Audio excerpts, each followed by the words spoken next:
There has to be exploration, and it has to be decided by the children, not by the teachers. In 2001, Edutopia visited the Key learning community in Indianapolis, Indiana, a school intent on doing things differently.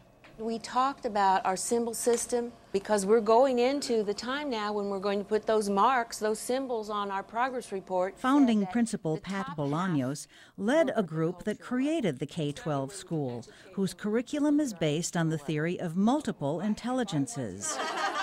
This theory said that people are not smart or dumb or someplace in between, but actually there are 8 distinct areas of intelligence, that you could be very strong and capable in one area of intelligence and very weak in one or two of the others.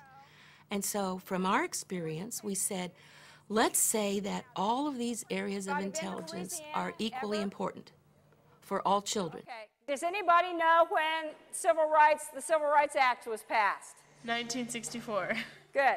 Okay. After determining that every child should develop their multiple intelligences, Key Learning founders like Beverly Holtke had to come up with a new way to assess them. Anytime you see the shape of a triangle, those also represent the strengths that he has. Math is one. We needed to have some symbol system that reported out to others what we were looking for in children, and that first was the multiple intelligences. So on the progress report, they're highlighted in bold letters. Key founders also developed elective periods, or pods, a way for students to play to their strengths. Pods are one of our ways to approach multiple intelligences on kind of an individual basis, not only for the students, but for the teachers. And each of the teachers chooses something that we're really passionate about and designs a course around it. And they're unique and fun.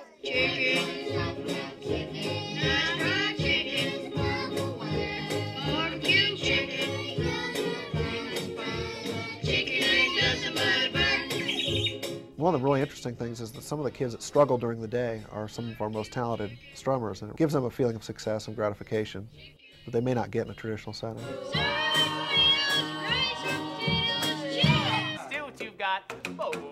We've had some really, really great years. Key Strummers evolved into a really mature group. We've played for Garrison Keillor with Prairie Home Companion when they came through town. Just been really great. The skills that I learned here, I don't think I would have learned at any other school. If you can learn your strengths and weaknesses early on, you get a better outlook for the future.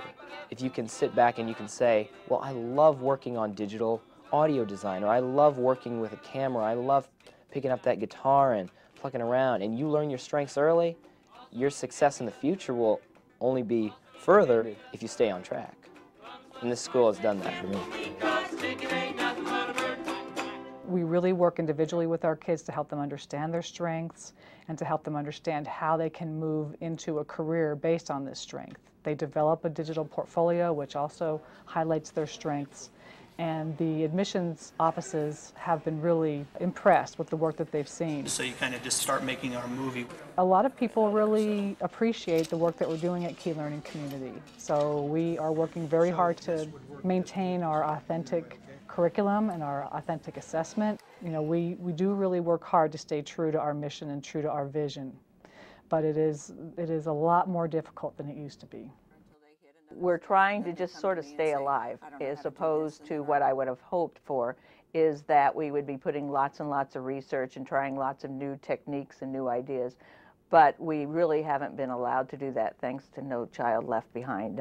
And the testing has become so absurd that it's like every other week you're testing, you're giving some kind of test. And when you're testing, you can't be teaching. And pictures of all the stuff. Yeah, of all the stuff. We need to be more politically savvy as far as trying to convince the business world and the politicians that we're going in the wrong direction on that. Test scores aren't everything, and so therefore if they want creativity in children, they want originality, we have to teach them processes of how to learn as opposed to information. I'm going to take a trip to Venus.